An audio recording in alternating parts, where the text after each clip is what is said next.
what we really need to be doing is trying to reduce the amount of waste that we create in the first place, because our single-use world is killing us. We're not going to be able to recycle our way out of this situation. We host this beach cleanup every year. What we're trying to do is to keep the man-made trash pollution from getting out into the ocean before the rains come for the season, right? Decided to come today because it's just our goal, just keep helping the community around wherever we go. That's what we do a lot, especially as a team at SMC. That's what we do, the volleyball team.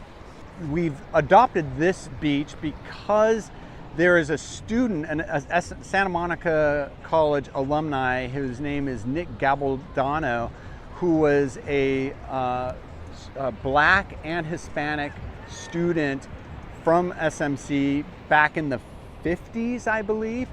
And it was during the Jim Crow era. This site here at Bay Street and Oceanfront Walk is a site of the African American beach experience during the Jim Crow era.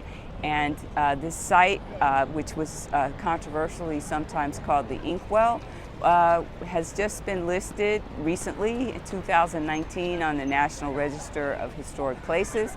The city of Santa Monica recognized it in 2008.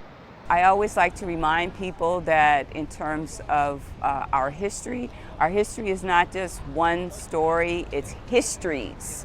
And in terms of this particular beach site, the African American experience is very important here, because the reason why folks came here to this site was because they were less harassed here than at other places along the LA County coast. And we didn't have formal segregation Jim Crow laws that were written into the codes of our state laws, but we did have informal anti-Black practices that occurred. And so sometimes Black folks might go to one site someplace else and people would harass them. And so this became a comfortable place to come here because of the fact that there was this historic African American community that was here in Santa Monica that had been with the founding of the town. And we still have a community of African Americans that live here in Santa Monica and also in Venice, although people sometimes forget they're here, but this historic community has been here over 100 years.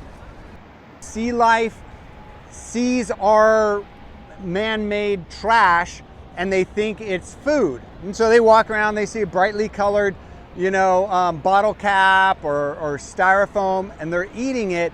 They're filling their bellies, they're starving because they don't have nutrients, and they're dying.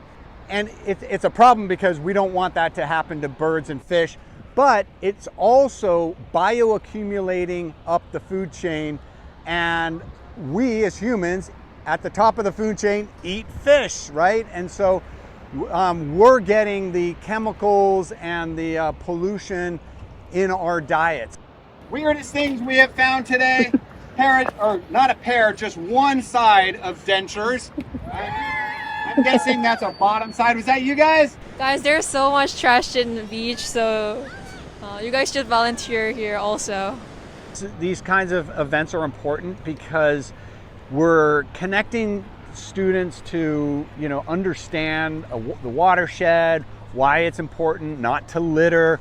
When they see trash, go ahead and pick it up because they know where it's going to end up. Understanding pollutants and how they get into our waterways, and just feeling good about giving back.